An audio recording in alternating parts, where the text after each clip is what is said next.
कल भी मैंने कहा था कि हमारे श्रद्धेय स्वामी सनातन जी महाराज थोड़ी ही उम्र में, कम ही उम्र में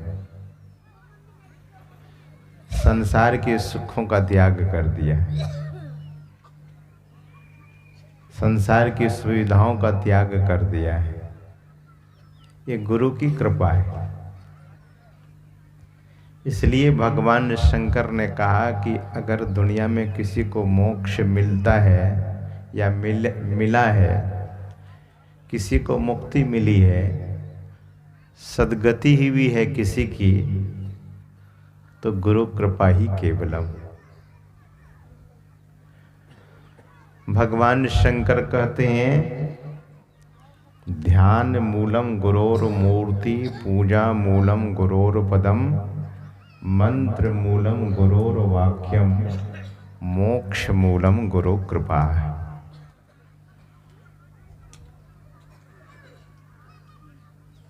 सद्गुरु की कृपा। और सद्गुरु महाराज की एक वाणी बहुत प्रसिद्ध है।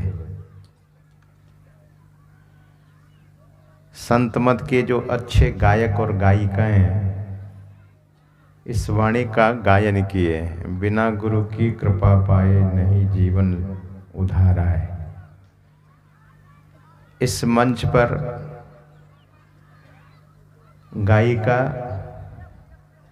सृष्टि सुमन भी बैठी हैं, गुरु महाराज की बहुत सी वाणियों का गायन कर चुकी है। उस वाणी से आप लोग परिचित हैं, बिना गुरु की कृपा पाए नहीं जीवन उधारा है। जीवन का निस्तार, जीवन का उद्धार बिना गुरु कृपा से नहीं। भगवान शंकर इसीलिए कहते हैं कि मोक्ष मूलम गुरु कृपा है। एक संस्मरण में सुनाना चाहता हूं, कदाचित आप लोग बहुत बार सुने भी होंगे,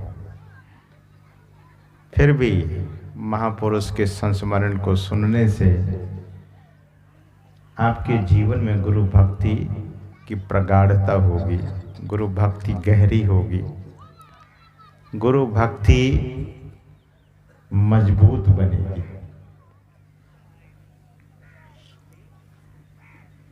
पांचवें गुरु की कथा है, प्रसंग है। सिख धर्म में 10 गुरु लगातार हुए, लगातार। पहले गुरु गुरु नानक देव जी महाराज, दूसरे गुरु अंगद देव जी महाराज, तीसरे गुरु रामदास जी महाराज, अमरदास जी महाराज, अंगद देव जी के बाद अमरदास जी महाराज, उसके बाद रामदास जी महाराज, और उनके बाद गुरु अर्जुन देव जी महाराज। पांचवें गुरु हुए। गुरु की भक्ति इन लोगों ने ऐसे की है, और इनसे जो जुड़े हुए शिष्य हुए बड़े अनोखे हुए, जिनकी चर्चा भक्तमाल में भी है, ग्रंथ साहिब में भी है, और हरियाणा में एक संत हुए गरीबदास जी महाराज, उनकी वाणी में भी, उनकी वाणी में भी सम्मन और मूसन, पिता और पुत्र गुरु भक्त थे। उस समय अखंड भारत जो अफगानिस्तान तक था, गुरु अर्जुन देव जी महाराज लाहौर गए थे। और सज्जनों, कभी कभी हम लोग जब क्षेत्र में घूमते हैं तो सद्गुरु महाराज के संबंध में सुनते हैं, कहाँ दार्जिलिंग, कहाँ नेपाल, कहाँ रांची, कहाँ बंगाल, कहाँ पश्चिम बिहार, सुन करके बहुत हैरानी होती है। हम लोग अच्छी गाड़ी पर चलते हैं तो थक जाते हैं, गुरु महाराज बैलगाड़ी से चला करते थे। कैसे इतने गए? शंकराचार्य जी महाराज बद्री धाम गए भगवान श्री नारायण की मूर्ति की स्थापना करने के लिए।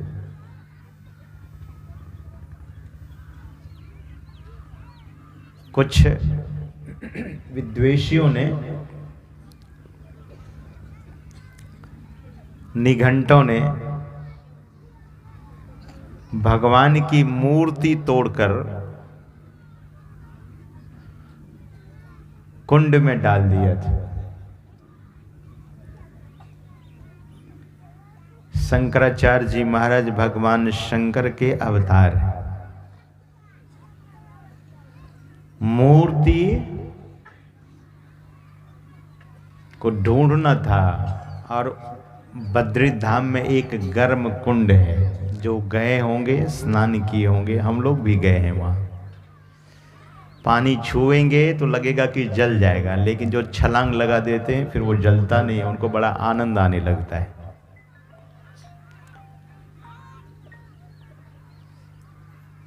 तो हरिद्वार से या दिल्ली से बद्री धाम तक कोई रोड नहीं था, सड़क नहीं थी, जंगल ही जंगल। जिस जंगल में भालू, चीते, बाघ, सिंह, हिंसक प्राणी रहा करता था, तो शंकराचार्य जी महाराज ऐसे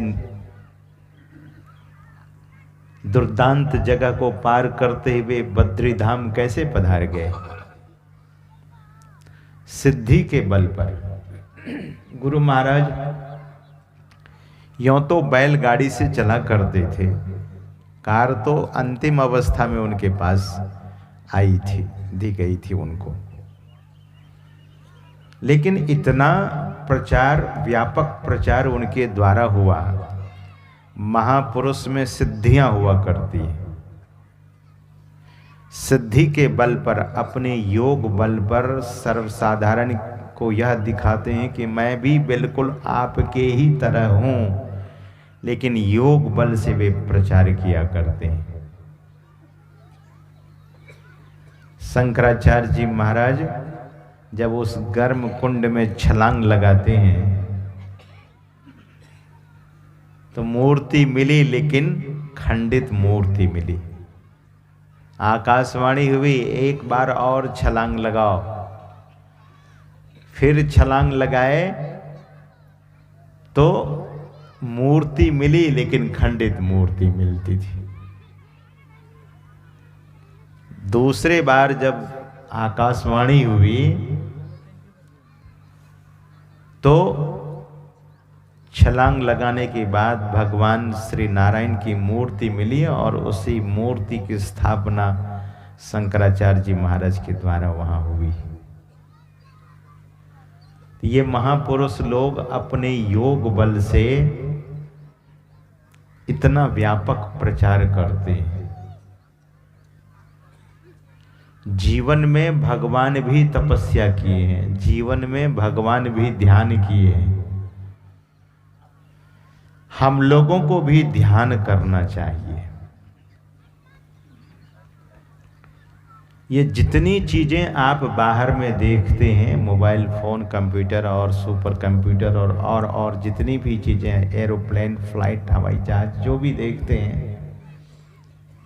ये सब ऋषि ने पहले ही ग्रंथों में लिख दिया है।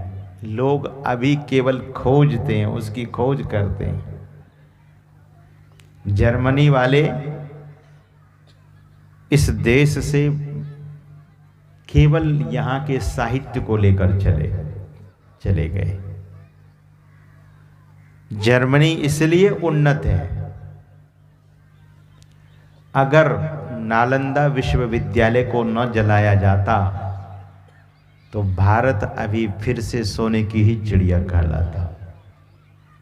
बहुत ज्ञान कि पुस्तकों को, ग्रंथों को जला दिया गया दुष्टों के द्वारा। तो मैं निवेदन कर रहा था कि जैसे गुरु भक्त लोग हो चुके हैं, उनके संस्मरण को सुनने से, उनके जीवन चरित्र को सुनने से व्यक्ति प्रेरित होता है, उनको प्रेरणा मिलती है। तो सम्मन और मोसन की कथा कदाचित आप लोग सुने होंगे। तो मैं सुना रहा था कि गुरु अर्जुन देव जी महाराज लाहौर गए और सद्गुरु जिधर जाते हैं गुरु भक्त को महक उनकी लग जाती है। मैंने सुना है गुरुजनों के श्रीमुख से कि गुरु महाराज जिधर भी जाते थे, लोग पलकों बिछाए हुए इंतजार करते थे। सज्जनों, मोबाइल फोन का जमाना नहीं था। लैंडलाइन भी किसी किसी के घरों में हुआ करता था। गुरु महाराज लोगों को क्या दे दिया? जो लोग कायल थे, अभी भी कायल हैं, लोग ललायित हैं। एक बार मैं नवगछिया में सत्संग कर रहा था और गुरु महाराज के संस्मरण को सुना रहा था। सज्जनों, जो आकाशवाणी की बात मैं अभी कह रहा था, अपने जीवन में भी आकाशवाणी हमने उसी दिन सुना। गुरु महाराज के किसी भक्त का संस्मरण मैं सुना रहा था, तो पांडाल के ऊपर श्री सद्गुरु महाराज की जय की ध्वनि 3 बार हुई। लोग हैरान होने लगे कि ये आवाज कहां से आ रही है। तो सज्जनों, आकाशवाणी भी हुआ करती है। तो गुरु अर्जुन देव जी महाराज जब पधारे लाहौर, तो भक्त लोगों की तांता इतनी लग गई दर्शन करने के लिए, इतनी बड़ी लाइन लग गई, इतनी बड़ी भीड़ हो गई। और शायद मुझे लगता है कि सब लोगों के मन में यही होता था कि सद्गुरु दरस देन हित आए, अब भाग जगे हमरे। गुरु महाराज की वाणी तो अभी हम आप सुन रहे हैं, लेकिन वे लोग अपने मन ही मन ऐसी बात कहते होंगे कि सद्गुरु आए हैं, हमारे भाग जग गए।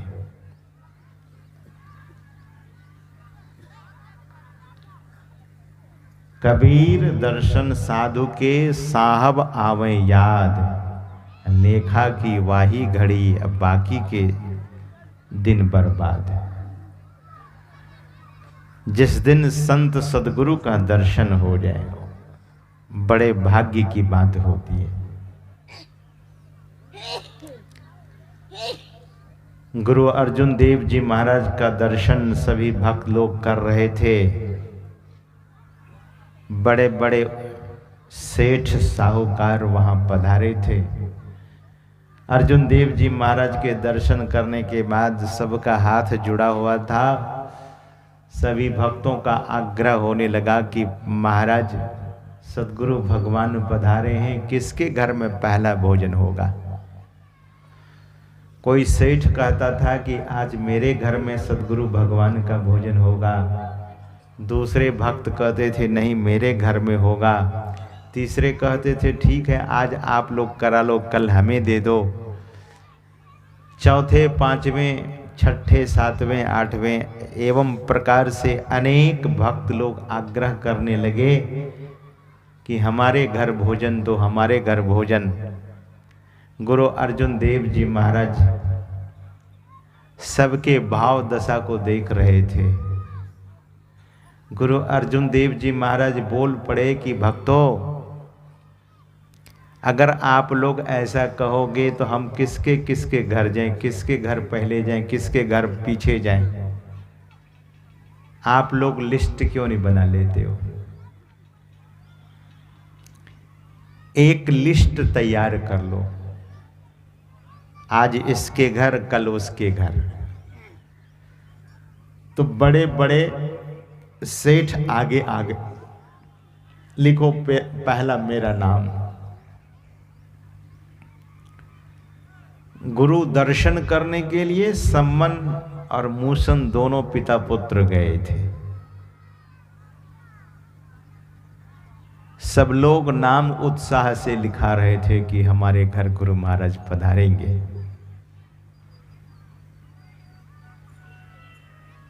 तब बेटा का नाम मूसन, पिता का नाम सम्मन।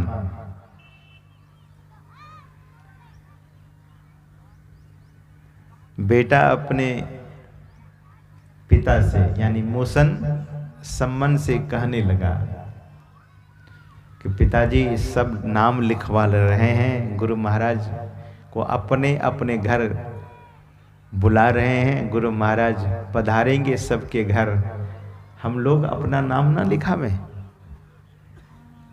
सम्मन ने कहा कि हाँ पुत्र लिखाएंगे, लेकिन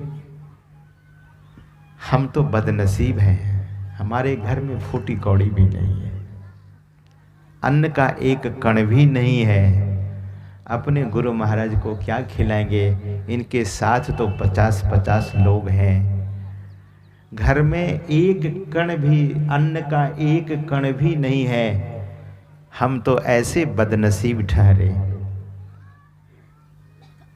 हम कैसे इनको बुलाएंगे? लेकिन पुत्र तो पिता से भी ज्यादा संस्कारी था। अभी हम आप सुन रहे थे ना कि प्रथम गुरु है माता पिता।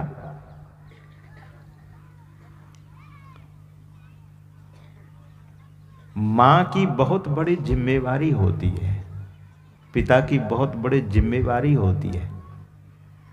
पिता को अफसोस होता है तब जब पुत्र उनकी बात को काटता है, पुत्र उनका मुंह लगता है, तब पिता कहता है कि इससे अच्छा होता कि पुत्र ना होता मेरे पास। ये बड़ा माने रखता है। इसलिए हर माँ पिता को चाहिए कि अपने पुत्र और पुत्री को कभी गलत शिक्षा न दे, अनैतिक शिक्षा न दे, कोई बुरी बात की सीख न दे।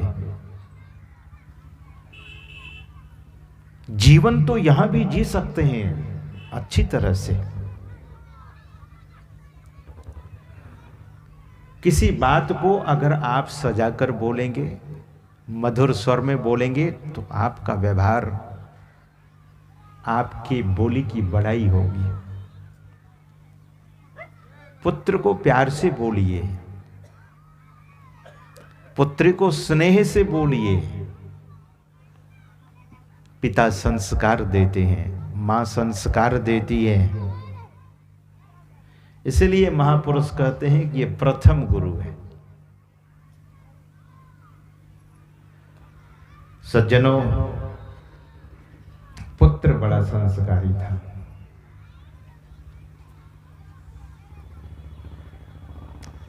अजात शत्रु के पिता राजा बिंबिसार अपने पुत्र को सत्संग में भय के कारण या इस डर के कारण कि कहीं सत्संग में पुत्र को ले जाऊंगा तो पुत्र मेरा साधु बन जाएगा। और मैं कभी कभी पूछा करता हूं, और आप लोगों से भी मैं पूछता हूं कि आपका पिता, आपका बेटा साधु बने कि डाकू बने, क्या चाहेंगे आप ही लोगों से पूछ रहा हूं। आपका पुत्र साधु बने या डाकू बने, तो लोग कहते हैं कि नहीं महाराज साधु बने, लेकिन आप जैसे नहीं, घर में ही रहे।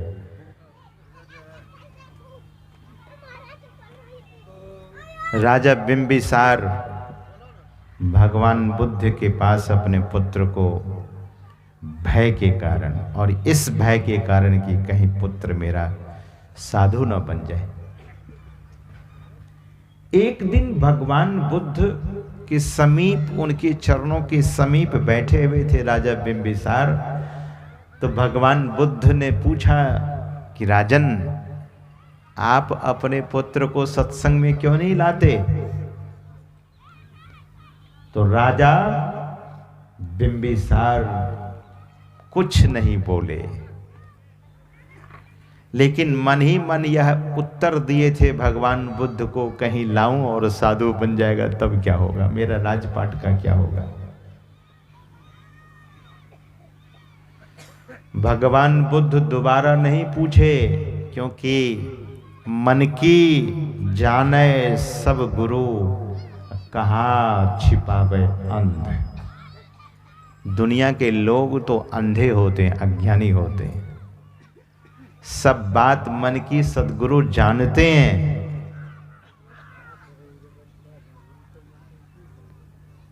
लेकिन कदाचित इस प्रसंग को आप कभी सुने होंगे सत्संग में, राजा बिंबिसार की क्या हालत अजात शत्रु ने कर दी। जीते जी कैद कर लिया, काल कोठरी में डाल दिया, भोजन बंद कर दिया, पानी बंद कर दिया। अजात शत्रु की माँ उनके पिता राजा बिंबिसार से मिलने के लिए काल कोठरी जाती थी। एक सप्ताह में एक बार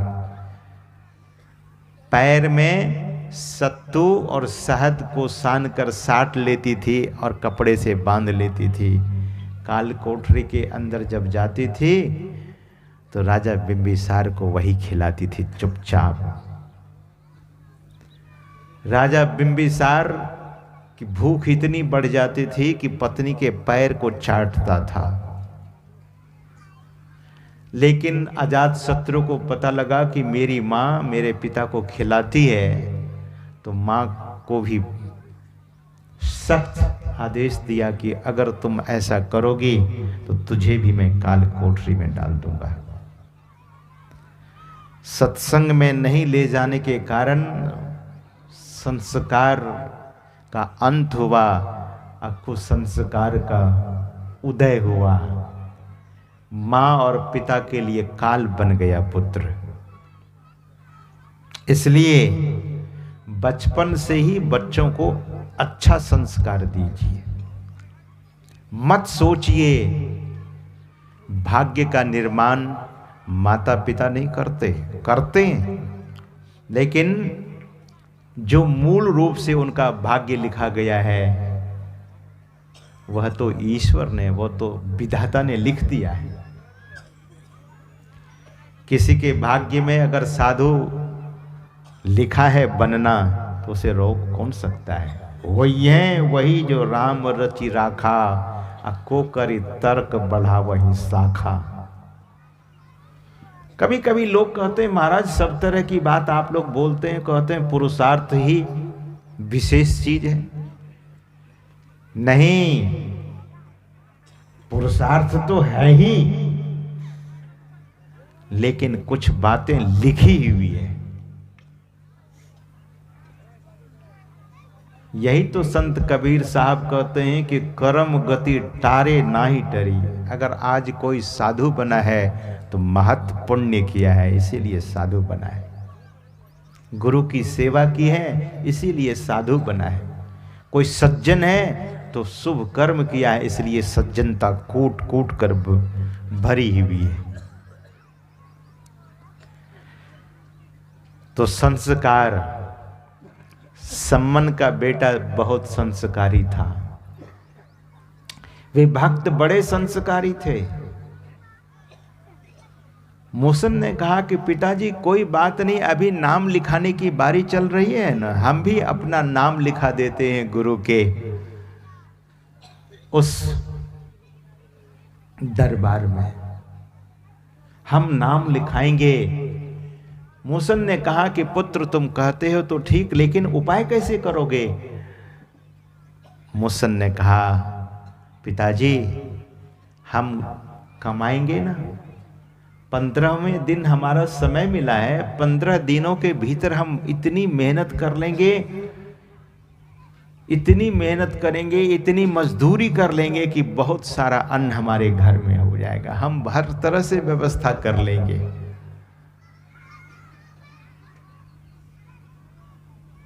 पिताजी एक वक्त की ही रोटी खाएंगे, दूसरे वक्त की रोटी अपने गुरु के लिए बचा लेंगे।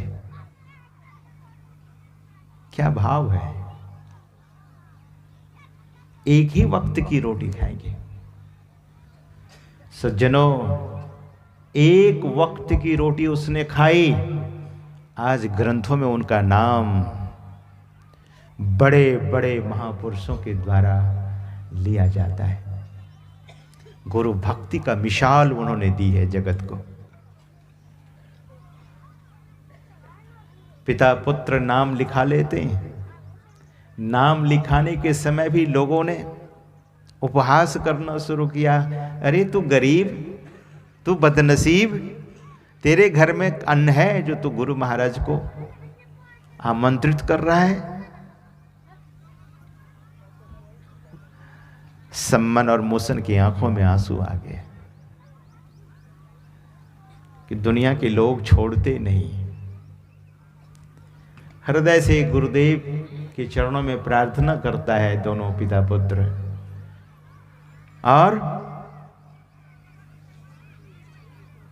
विनती करता है मन ही मन, गुरुदेव भले मेरे पास कुछ नहीं है, लेकिन श्रद्धा तो मेरे पास है। श्रद्धा के कारण, मेरी श्रद्धा को आप तो देख सकते हैं। पिता पुत्र दोनों नाम लिखा कर चले गए और घर जाते ही दूसरे दिन बीमार हो गए, सख्त बीमार हो गए, सख्त बीमार। इतने बीमार हुए उठने की ताकत न रह गई। गुरु की परीक्षा भी बहुत कड़ी होती है, गुरु परीक्षा लेते हैं।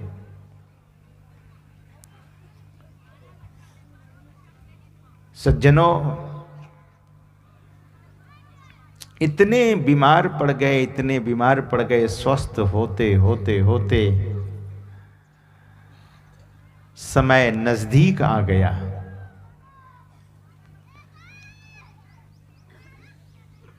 तेरहवें दिन गुजर गया, 14 और 15 2 दिन बच गए।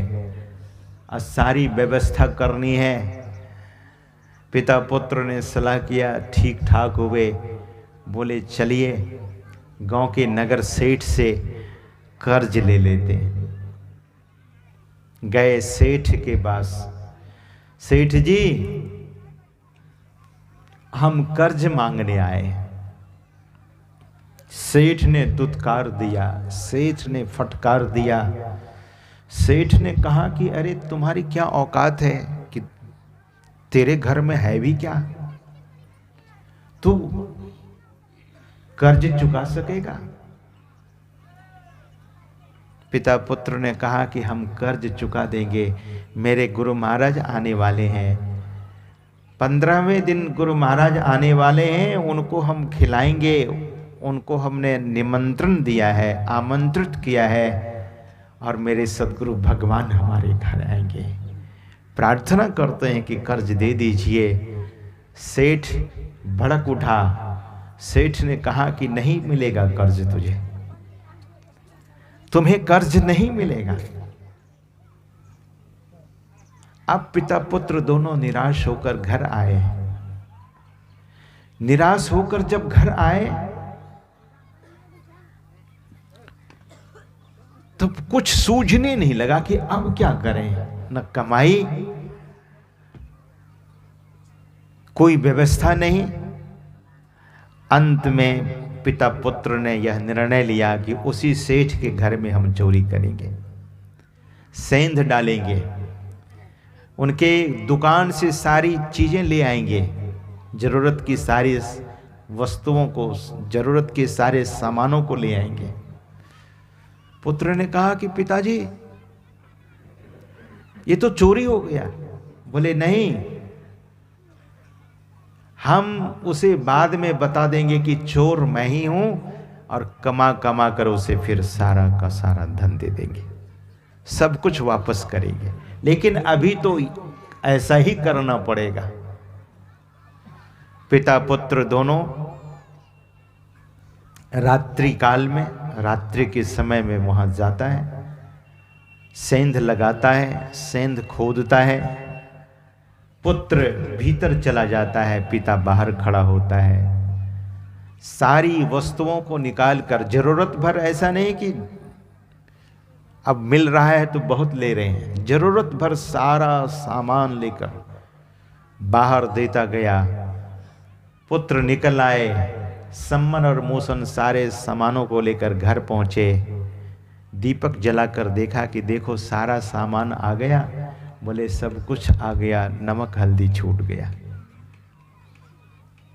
नमक हल्दी लेने के लिए पुनः जब घर में गए, किसी बर्तन से टकरा गए, मूसन टकराता है, सेठ की नींद टूट जाती है, चोर चोर कहकर मूसन का पैर पकड़ लेता है। मूसन भाग रहा था, इधर पिता मूसन का हाथ पकड़ लिया, उधर सेठ मूसन का पैर पकड़कर खींचातानी शुरू हुई है। मूसन ने कहा कि पिताजी हम तो अपने साथ तलवार रखते हैं, मेरे सिर को आप काट लीजिए, नहीं तो कल गुरु की बहुत बदनामी होगी। पिता अपने कलेजे पर पत्थर रखकर अपने पुत्र का सिर काट लिया।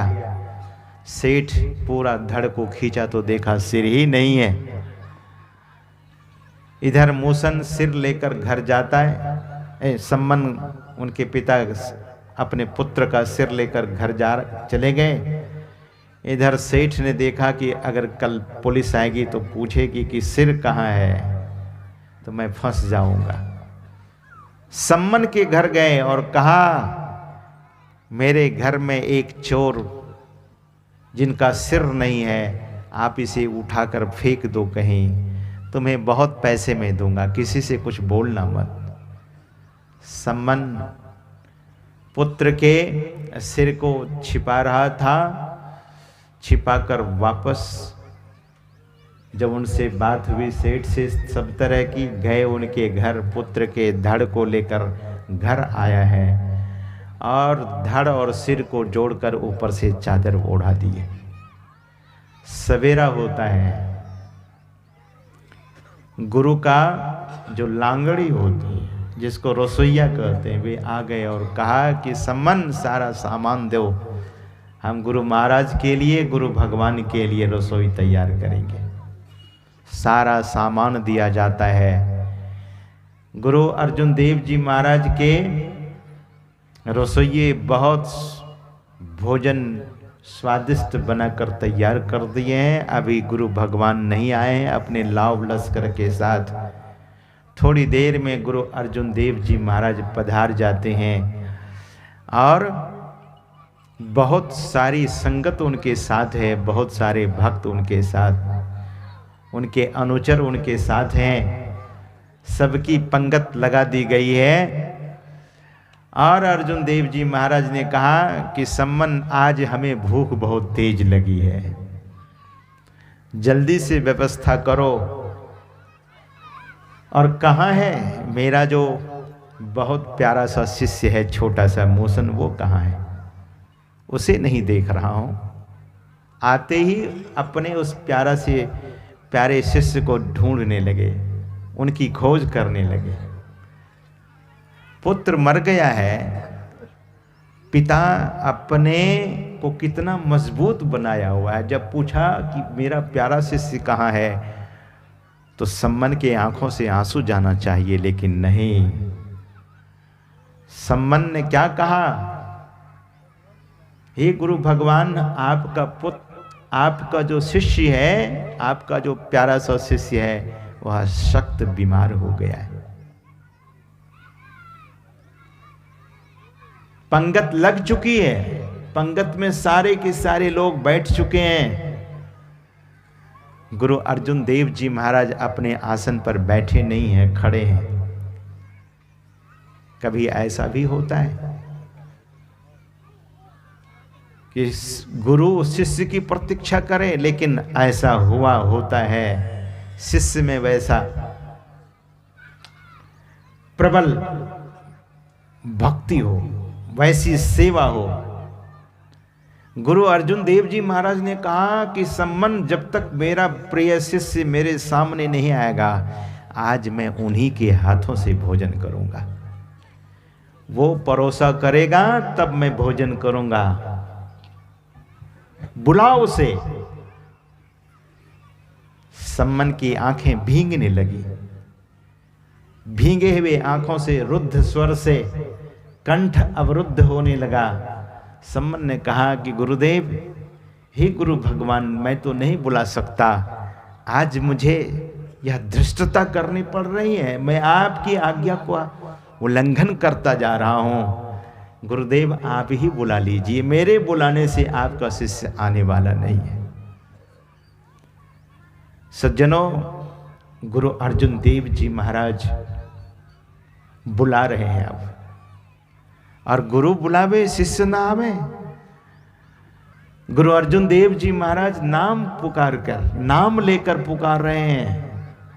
अर्जुन देव जी महाराज ने कहा कि बेटा मूसन, कहां हो तुम?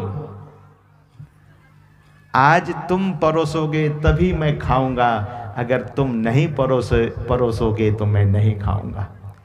यहाँ शिष्य का सर तो धड़ से अलग हो चुका है, लेकिन गुरु पुकार रहे हैं। सज्जनों, गुरु अर्जुन देव जी महाराज ने कहा कि मूसन, मूसन। और इसी तरह से तीसरी बार जब गुरु अर्जुन देव जी महाराज ने कहा कि मूसन, तो मूसन जीवित हो उठा, उठकर खड़ा हुआ, दौड़ता हुआ गुरु अर्जुन देव जी महाराज के चरणों में गिर गए। गुरु अर्जुन देव जी महाराज उसे उठा लेते हैं, अपने बाहों में भर लेते हैं, गले से लगते हैं, अपने गले से लगा लेते हैं। और धन्य है सद्गुरु, और धन्य वे शिष्य भी है जिसने गुरु सेवा के लिए अपने सिर की बलिदानी दे दी।